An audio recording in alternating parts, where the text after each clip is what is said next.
Shalom jemaat yang dikasihi oleh Tuhan Yesus Kristus, selamat hari Minggu. Semoga damai sejahtera dari Allah Tritunggal boleh menaungi saudara-saudari sekalian dimanapun Anda berada. Saudari, kita tahu situasi PSBB diperpanjang 2 minggu lagi sampai 10 Oktober. Seakan-akan kita tuh kayak jadi dipermainkan perasaannya gitu ya. Nah, buat kita yang di gereja itu sudah berjibaku, rapat, mikirin bagaimana protokol terjadi di gereja dan sebagainya. Semua jam yang kita sudah luangkan untuk rapat memikirkan protokol-protokol di gereja seolah-olah hilang begitu saja karena kita mesti kembali ibadah atau kebaktian secara virtual di rumah kita masing-masing. Nah, saudari jemaat Tuhan, bagi saya kondisi yang kita hadapi ini sebenarnya merupakan sebuah proses menguji iman kita akan kehadiran Allah.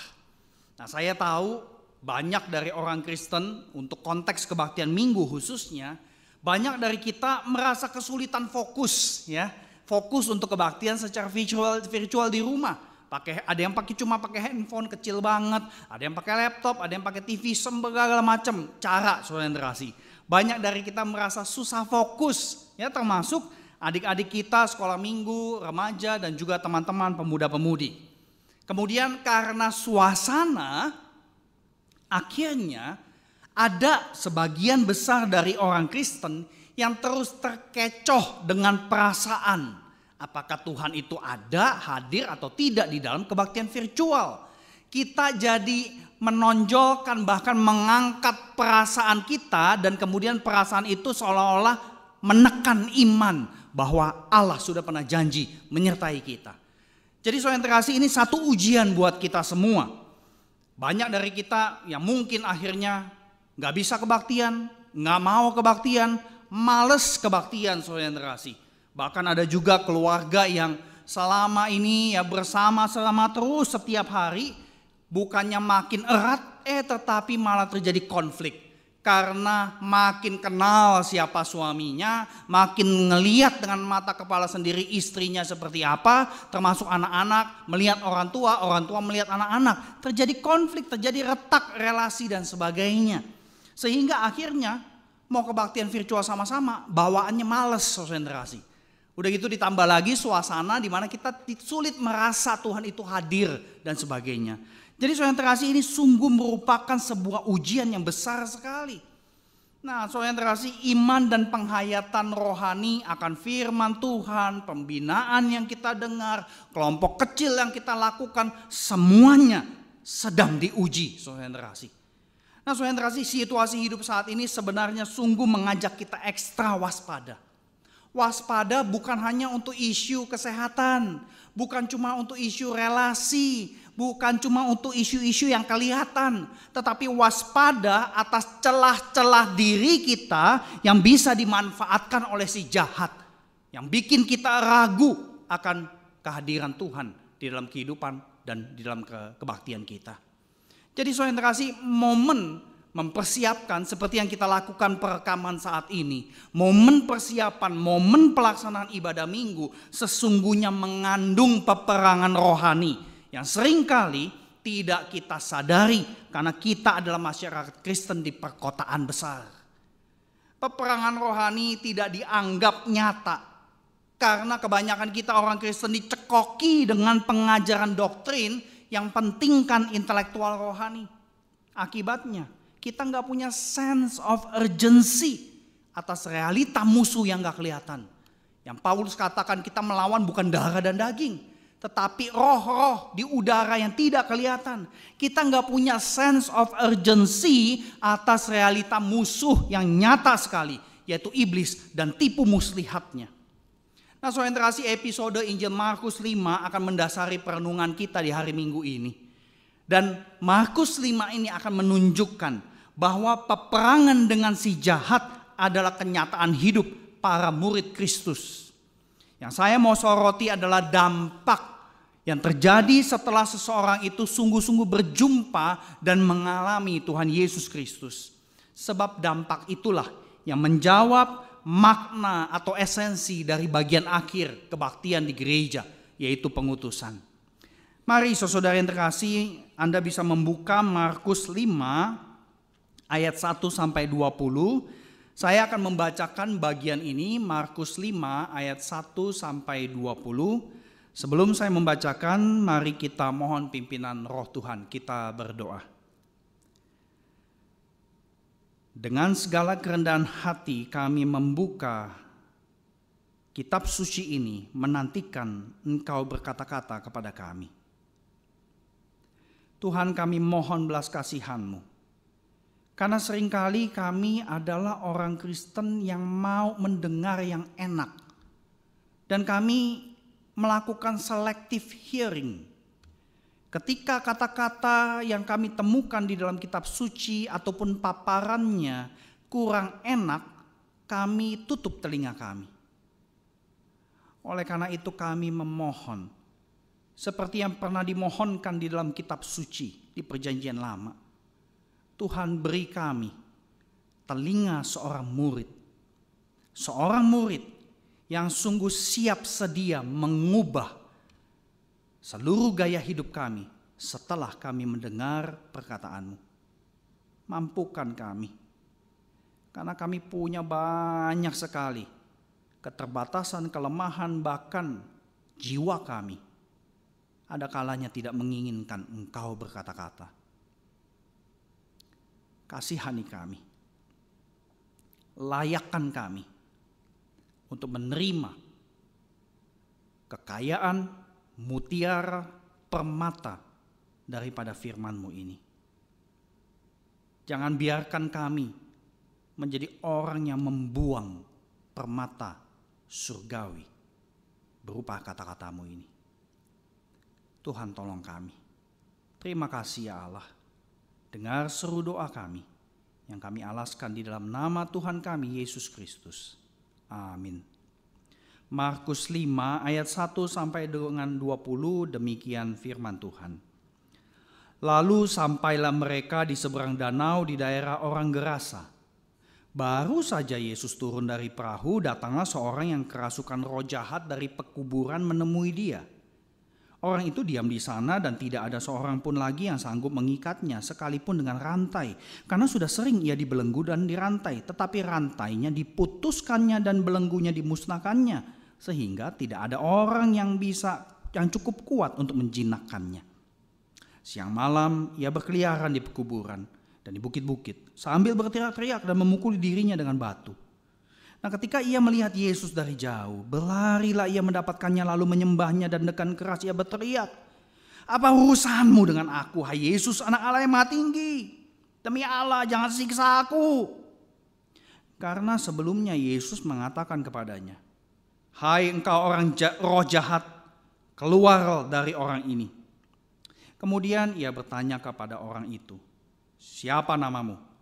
Jawabnya, "Namaku Legion, karena kami banyak." Ia memohon dengan sangat supaya Yesus jangan mengusir roh-roh itu keluar dari daerah itu. Adalah di sana lereng bukit sejumlah besar babi yang sedang mencari makanan. Lalu roh itu meminta kepadanya, katanya, "Suruhlah kami pindah ke dalam babi-babi itu, biarkanlah kami memasukinya." Yesus mengabulkan permintaan mereka. Lalu keluarlah roh-roh jahat itu dan memasuki babi-babi itu. Kawanan babi yang kira-kira 2.000 jumlahnya itu terjun dari tepi jurang ke dalam danau dan mati lemas di dalamnya. Maka larilah penjaga-penjaga babi itu dan menceritakan hal itu di kota dan di kampung-kampung sekitarnya. Lalu keluarlah orang untuk melihat apa yang terjadi. Mereka datang kepada Yesus dan melihat orang yang kerasukan itu duduk, sudah berpakaian dan sudah waras, orang yang tadinya kerasukan legion itu. Maka takutlah mereka. Orang-orang yang telah melihat sendiri hal itu menceritakan kepada mereka tentang apa yang terjadi atas orang yang kerasukan setan itu dan tentang babi-babi itu. Lalu mereka mendesak Yesus supaya ia meninggalkan daerah mereka. Pada waktu Yesus naik lagi ke dalam perahu, orang yang tadinya kerasukan setan itu meminta supaya ia diperkenankan menyertai dia. Yesus tidak memperkenankannya, tetapi Yesus berkata kepada orang itu, Pulanglah ke rumahmu kepada orang-orang sekampungmu dan beritahukanlah kepada mereka segala sesuatu yang telah diperbuat oleh Tuhan atasmu dan bagaimana ia telah mengasihani engkau. Orang itu pun pergilah dan mulai memberitakan di daerah Dekapolis segala apa yang telah diperbuat Yesus atas dirinya, dan mereka semua menjadi heran. Nah, saudara yang terkasih, kisah Markus 5 ini patut direnungkan dalam kaitan dengan ibadah, karena kita menyaksikan orang yang tanpa nama itu tersungkur di hadapan kaki Yesus, dan kemudian ia dibebaskan dari kuasa legion, yang artinya kuasa roh yang banyak. Ayat 2-5 beritahu kita bahwa orang tersebut dibelenggu dengan kuasa legion tersebut, kuasa jahat. Ia tinggal sendirian di kuburan, kemudian dia melukai dirinya sendiri. Hidupnya penuh dengan penderitaan dari segala aspek, fisik, psikis, sosial, spiritual. Namun saudara yang terkasih, perjumpaan dengan Tuhan Yesus mengubah orang tersebut, bahkan menjadikannya seorang pemberita perbuatan Tuhan Yesus, pemberita kuasa Yesus kepada orang-orang sekampungnya. Ia memberikan kesaksian karena Tuhan memerintahkan dia dan dia taat. Dia pulang, dia beritakan sesuai dengan kata-kata Tuhan Yesus di ayat 19. Nah, saudara yang terkasih, orang yang tanpa nama ini sebenarnya adalah pemberita Injil buat daerah non-Yahudi, yaitu Dekapolis. Berarti kabar baik kerajaan Allah, keselamatan di dalam Yesus juga buat orang non-Yahudi. Nah, itulah alasannya juga kenapa saya mengajak kita merenungkan Markus 5. Karena kita non-Yahudi, ya, kita bukan orang Yahudi. Dan kemudian saudara yang terkasih, di dalam perikop ini mengajak kita untuk waspada terhadap kuasa si jahat. Sama seperti seruan, teguran ataupun warning dari Rasul Petrus di 1 Petrus 5 ayat 8. Sadarlah, berjaga-jagalah, sebab iblis itu seperti singa yang mengaum, yang ingin menelan orang di sekitarnya. Nah, saudara yang terkasih, demikian pula maksud adanya pengutusan di dalam bagian akhir sebuah kebaktian. Arti ibadah yang paling basic kita saksikan di dalam Markus 5. Arti ibadah yang paling basic yaitu berjumpa dengan Allah. Nah, si orang tanpa nama ini dia berjumpa dengan Allah lalu mengalami perubahan. Berarti kalau kita betul mengalami perjumpaan dengan Allah di dalam kebaktian, perubahan adalah sebuah keharusan. Karena itulah bukti kita betul-betul sudah berjumpa dengan Tuhan. Jadi saudara yang terkasih, itu yang merupakan perenungan kita. Dan pengutusan di dalam akhir kebaktian adalah titik awal perwujudan bukti bahwa kita sudah berjumpa dengan Tuhan di dalam kebaktian.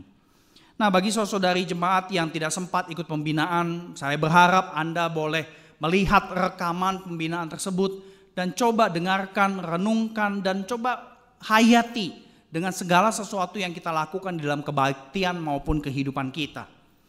Jadi saudara yang terkasih, bagian akhir dari kebaktian yang setiap minggu kita lakukan yaitu pengutusan berkat, amin, termasuk doksologi. Bagian akhir dari kebaktian itu pengutusan merupakan jembatan, jaminan dan janji. Pengutusan merupakan jembatan supaya kita siap hidup sebagai gereja misional di tengah dunia. Nah, saudara yang terkasih, semua orang Kristen mengaku semua aspek hidup adalah ibadah, adalah penyembahan. All life is worship. Dan itu pengajaran di dalam perjanjian baru. Ya, Rasul Paulus di Roma 12 ayat 1 dan 2 mengatakan, persembahkanlah tubuhmu sebagai persembahan yang hidup, yang kudus dan yang berkenan kepada Allah. Ibrani juga mengatakan hal yang sama. Beribadahlah, mengucap syukurlah di hadapan Allah dengan cara yang takut dan gentar, sebab Allah adalah api yang menghanguskan. Kemudian dikasih tahu cara hidupnya seperti apa, cara hidup sehari-hari. Jadi saudara yang terkasih, pengutusan merupakan jembatan supaya kita siap menghidupi bahwa all life is worship. Dan kalau jemaat perhatikan, di bagian akhir pengutusan kebaktian, seruan pengutusan itu mengambil ayat Alkitab. Nah, buat kita gereja yang percaya firman Tuhan di dalam Alkitab adalah perkataan Tuhan, maka kita perlu menyikapi dengan serius akan seruan pengutusan itu. Karena perkataan pengutusan bukanlah formalitas supaya cepat-cepat selesai kebaktian dan kita bisa pulang. Perkataan pengutusan adalah seruan dari Tuhan supaya kita siap menjembatani apa yang kita lakukan di dalam liturgi kebaktian dengan apa yang kita hidupi di dalam liturgi kehidupan. Jadi sekali lagi, pengutusan itu bukan perintah untuk kita pulang, ya, dan perintah itu dari pemimpin lagi, bukan, saudara yang terkasih. Kebaktian gereja yang tanpa kalimat pengutusan, sebenarnya kebaktian itu tidak mengerti bahwa ibadah sebenarnya dilanjutkan ke dalam keseharian. Tanpa pengutusan, all life is worship hanyalah menjadi stiker yang biasa kita tempel di mobil, bumper stiker, ya, cuma jadi slogan rohani belaka. Tanpa pengutusan, all life is worship is nothing. Jadi kalimat pengutusan ini menjembatani ibadah ritual dan ibadah aktual, saudara yang terkasih. Nah, sayangnya masih ada gereja yang merasa khotbah itu adalah klimaks daripada sebuah kebaktian. Jadi setelah khotbah lalu doa sebentar, maka kebaktian selesai tanpa seruan pengutusan. Nah, saya pernah kebaktian di Saddleback Church di California Selatan, kalau nggak salah tahun 2017, dan ya ini gereja yang digembalakan oleh pendeta Rick Warren. Nah, di penghujung kebaktian, si pendeta waktu itu bukan pendeta Rick Warren yang khotbah, tapi pendeta lain. Si pendeta setelah khotbah udah selesai kebaktian, kemudian dia cuma berkata, "Oke, folks, see you all next week, bye-bye." Nah, saudara yang terkasih, gereja seperti demikian sesungguhnya memperlakukan orang percaya hanya sebatas homo sapiens, makhluk intelektualis. Padahal di dalam Alkitab kita diciptakan oleh Tuhan sebagai homo adorans, worshiping human. Nah, saudara yang terkasih, kalimat pengutusan itulah yang menstimulir kesadaran kita bahwa saya ini penyembah Allah bukan cuma di dalam liturgi kebaktian di gedung gereja. Saya adalah penyembah Allah juga di tengah keseharian kita, termasuk ketika kita kebaktian virtual saat ini, saudara yang terkasih. Sebab kalimat pengutusan itu adalah jembatan antara liturgi kebaktian dengan liturgi kehidupan. Nah, yang kedua, kalimat pengutusan juga merupakan jaminan, ya, jaminan kehadiran Tuhan yang pasti mengiringi umatnya untuk melakukan missio Dei. Nah, ketika kita menghayati ibadah sebagai sebuah perjumpaan dengan Tuhan, berarti seharusnya terjadi dialog dengan Tuhan. Ada aspek dialogis. Nah, kita mengerti bahwa dialog itu nggak mungkin terjadi hanya dari satu pihak, ya, sampai-sampai yang di dalam dunia marketing dan branding, ya, ada yang mempromosikan dialog menjadi dialogue, minimal dua pihak. Nah, saudara yang terkasih, artinya kalimat pengutusan menjadi sebuah jaminan karena didampingi, digandengi dengan berkat, saudara yang terkasih. Nah, saudara yang terkasih, tentu kita perlu ingat bahwa berkat di akhir kebaktian bukan doa. Ya, masih ada gereja yang pakai istilah doa berkat. Itu istilah salah. Doa ya doa, berkat ya berkat. Doa itu kata-kata kita kepada Tuhan, berkat itu kata-kata Tuhan kepada kita. Jadi pengutusan sama berkat nggak bisa dipisah, saudara yang terkasih. Ibaratnya simpelnya begini. Kita diperintahkan memakai masker, mencuci tangan, menjaga jarak 3M gitu ya. Tetapi kalau nggak ada jaminan masker itu tersedia, hand sanitizer ada, jaga jarak pasti menurunkan penyebaran, maka semua perintah itu kehilangan kekuatannya. Sama halnya dengan perintah pengutusan atau seruan pengutusan dari Tuhan memiliki kekuatan sebagai jaminan ketika berkat dari Tuhan dideklarasikan. Berarti sikap yang paling tepat dari kita adalah selalu siap sedia, berjaga-jaga ketika menerima seruan pengutusan. Karena kita harus menghadapi hidup sehari-hari. Dan disitulah hidup beribadah yang lengkap terjadi, saudara yang terkasih. dari Senin sampai Sabtu. Dan tentu pada saat kita menerima berkat, mari kita buka gestur tangan kita secara visual. Jadi bukan merem, ya, karena berkat bukan doa, saudara yang terkasih. Buka tangan kita, siap menerima, dan kemudian kita secara verbal bersama-sama menyanyikan amin, amin, amin. Jadi saudara yang terkasih, jaminan dari Tuhan, ya, lewat pengutusan berkat sama amin, ini 3 serangkai yang gak bisa dipisahkan.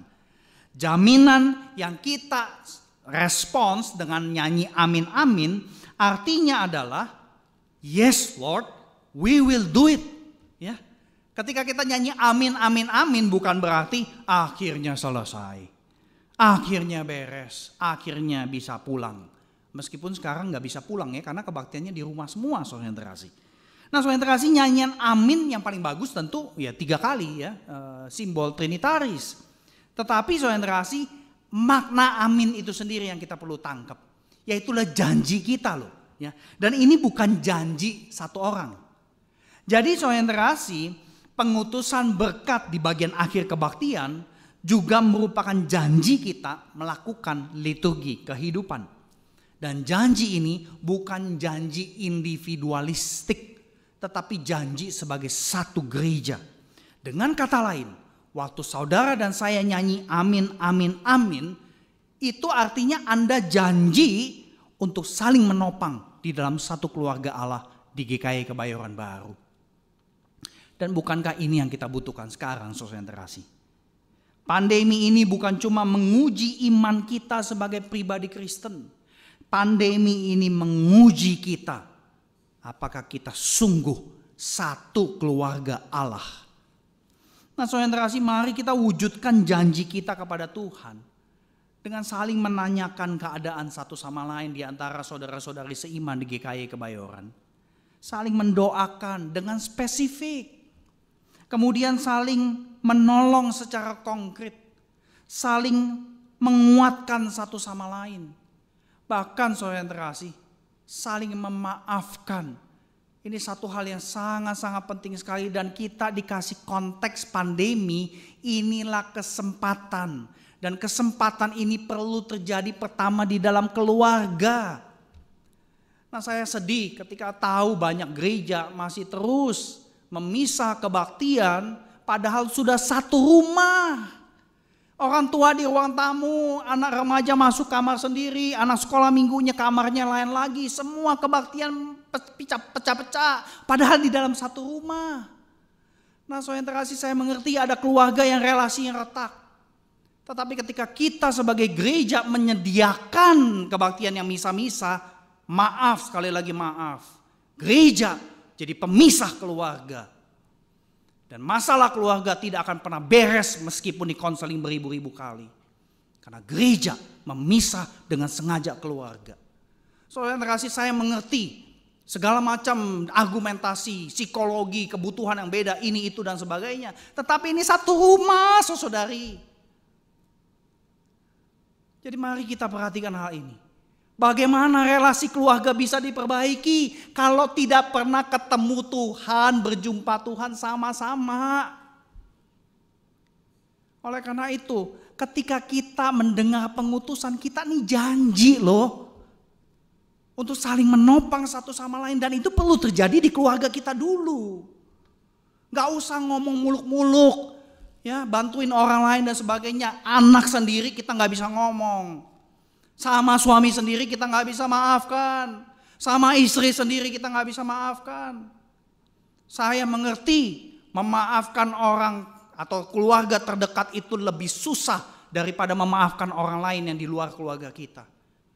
Tetapi Allah meletakkan kita di dalam keluarga itu. Dan kita gak bisa pilih.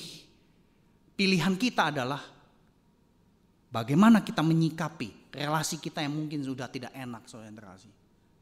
Oleh karena itu mari ketika kita mendengar pengutusan di akhir kebaktian, ingat loh, kita nih sama-sama janji sama Tuhan. Yes Lord, we will do it. Saya akan menopang suami saya, istri saya, anak-anak saya. Saya mau ketemu engkau di dalam ibadah bersama-sama. Karena gereja adalah keluarga Allah, saudara yang terkasih. Mari kita wujudkan janji tersebut. Ibadah yang sejati mencakup kehadiran kita, ibadah dengan liturgi kebaktian, dan menghadirkan diri kita buat orang lain melalui liturgi kehidupan. Dan liturgi kehidupan saat ini, nomor satu konteksnya adalah keluarga inti. Nah, tanpa kedua hal tersebut, ibadah kita tidak berkenan kepada Allah, saudara yang terkasih. Justru ibadah melalui liturgi kehidupan sehari-hari adalah bukti bahwa kita sungguh sudah berjumpa dan mengalami Tuhan. Kalau nggak ada perubahan, apalagi kalau kita tidak mau berubah, maka kebaktian-kebaktian kita itu cuma aktivitas keagamaan. Dan saya paling takut kalau Tuhan Yesus sampai mengatakan, saya nggak kenal kamu, kamu siapa? Ngeri, saudara yang terkasih. Jangan mempermainkan kasih dan anugerah Tuhan. Oleh karena itu, saudara yang terkasih, ibadah melalui liturgi kehidupan sehari-hari ini kita perlu perhatikan. Jangan sampai kita punya mentalitas yang salah sebagai penyembah yang sejati. Karena bukti seorang penyembah yang serius, yang sungguh-sungguh mengasihi Tuhan, kelihatan di dalam keseharian dan nomor satu di dalam keluarga. Nah, saudara yang terkasih, salah satu wujud konkret yang diulang beberapa kali di dalam Injil Markus adalah sikap dan mentalitas tersungkur menyembah Tuhan Yesus. Orang yang dibebaskan dari kuasa legion, dia tersungkur. Kemudian kepala rumah ibadat, kepala sinagog, dia tersungkur di Markus 5 ayat 22. Perempuan menderita pendarahan 12 tahun, dia pegang jubah Yesus, dia tersungkur. Markus 5 ayat 33. Seorang ibu dari Siro Venesia, daerah non-Yahudi, juga tersungkur di depan kaki Yesus supaya anaknya disembuhkan. Markus 7 ayat 25. Ini yang perlu terjadi dalam keseharian kita. Tersungkur bukan cuma secara fisik, tetapi juga secara kerohanian kita, secara gaya hidup kita. Tersungkur artinya kita tunduk, kita rela melaksanakan apa yang Tuhan sudah berikan di dalam firman dan melaksanakan janji kita ketika kita diutus di dalam kebaktian, saudara yang terkasih. Nah, saudara yang terkasih, jadi pengutusan berkat amin ini adalah elemen 3 serangkai yang gak bisa dipisahkan. Nah, saya mengerti banyak dari kita yang kemudian akan berkata, berpikir, well, saat ini kan kita juga gak pergi ke gereja, juga gak pulang dari gereja. Jadi feel-nya beda untuk mengalami pengutusan itu. Betul, tetapi lagi-lagi jangan terkecoh dengan feel, saudara yang terkasih. Bukan berarti saya mengatakan perasaan itu tidak penting. Tetapi perasaan ini jangan sampai mempermainkan dan menggoncang iman kita, saudara yang terkasih. Karena iman akan kehadiran Tuhan bukan bergantung sama perasaan. Perasaan kita Tuhan ada atau enggak ada, Tuhan tetap ada, saudara yang terkasih. Karena dunia ini adalah milik Tuhan. Pandemi ini diizinkan untuk kita belajar, menguji iman kita, menguji pengetahuan rohani kita. Nah, saudara yang terkasih, sebenarnya jujur saya mau mengatakan, kita tidak pergi ke gereja selama kebaktian virtual itu sesuatu yang baik. Mengapa? Karena mayoritas orang Kristen, dia dengan gampang menganggap kalau saya sudah pergi ke gereja, kebaktian, maka saya sudah beribadah. Setelah saya pulang dari gereja, ya dia nggak ngeh, dia nggak sadar kalau itu pun juga adalah ibadah. Nah, ketika pergi ke gereja jadi tidak ada, maka sebenarnya kita dikondisikan oleh Allah untuk hidup sebagai gereja di tengah keluarga, di tengah dunia kita sekarang. Jadi justru kebaktian virtual, aspek pengutusan itu makin kuat, saudara yang terkasih. Karena kita ditempatkan supaya kita terus-menerus menjadi pemberita perbuatan Tuhan. Pertama di keluarga kita, kemudian di sekitar kita, saudara yang terkasih. Jadi mari saudara yang terkasih, kita perhatikan makna bagian akhir daripada kebaktian kita, pengutusan. Karena 3 serangkai tadi, pengutusan berkat amin, semua itu mengajak kita menyadari bahwa di penghujung kebaktian, Tuhan sebenarnya membawa kita untuk sadar. Kita perlu menjembatani apa yang kita dapat di dalam kebaktian, liturgi kebaktian ke dalam liturgi kehidupan. Yang kedua, Tuhan sebenarnya memberikan jaminan. Tuhan tidak akan memberikan kita pengutusan tanpa jaminan penyertaan. Nah, perkara Anda rasa atau enggak rasa itu masalah Anda sendiri, saudara yang terkasih. Jaminan itu selalu diberikan. Dan kemudian yang terakhir, itu adalah janji kita di hadapan Tuhan. Jadi biarlah kita menyikapi pengutusan, bagian akhir dari kebaktian, bukan sebagai formalitas belaka. Karena mayoritas gereja melakukan bagian pengutusan dengan cara buru-buru. Ya, apalagi kalau gereja dulu masih di gedung kebaktian 1, belum selesai-selesai kepanjangan, semua orang pada marah-marah pengen masuk kebaktian kedua, jadi cepet-cepet semuanya, khusus pulang seperti itu. Salah sekali orientasi seperti itu. Jadi pengutusan, mari kita sikapi dengan makna yang benar sebagai jembatan, sebagai jaminan. Dan jangan lupa janji kita di hadapan Tuhan. Kiranya Tuhan menolong kita. Mari kita tundukkan kepala, kita berdoa. Saya mengundang saudari untuk ambil waktu di hadapan Tuhan secara pribadi. Berdoalah, tanggapi apa yang Tuhan sudah sampaikan melalui firman dan melalui paparannya. Sampaikan satu hal yang Anda mau ubah setelah mendengarkan firman ini.